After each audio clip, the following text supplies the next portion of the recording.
देखो, जहां हमारे यहाँ के किसान गन्ने के फसल में आग लगने से गन्ने को बचाते हैं, लेकिन वहीं चीन के किसान अपने यहाँ के गन्ने की फसलों में इस तरह से आग लगा देते हैं। दरअसल यह ऐसा इसलिए करते हैं क्योंकि गन्ने की जो सूखी पत्तियां होती हैं वह इस तरीके से आग लगाने से बिल्कुल जल जाती है और गन्ना बिल्कुल साफ हो जाता है।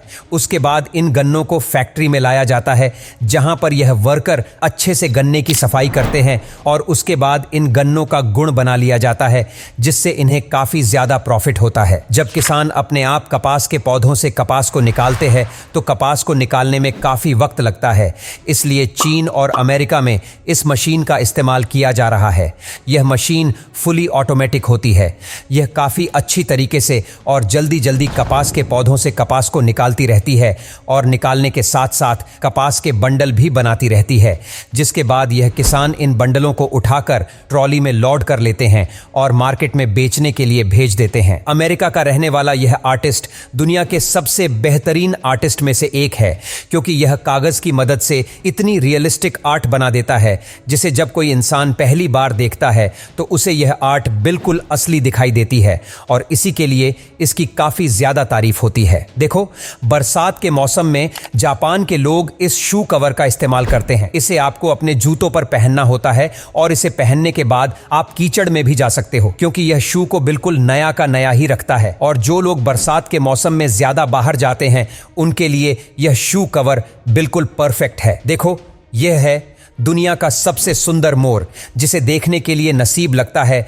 दरअसल इन सफेद मोरों की संख्या दुनिया में बहुत ही कम बची है, इसीलिए इन मोरों की कीमत भी काफी ज्यादा होती है और सच में इस मोर को देखकर मेरी आत्मा को शांति मिल रही है। चीन वाले केकड़ा फार्मिंग करके लाखों रुपए छाप रहे हैं। दरअसल यह लोग छोटे छोटे केकड़े के बच्चों को खरीद कर लाते हैं।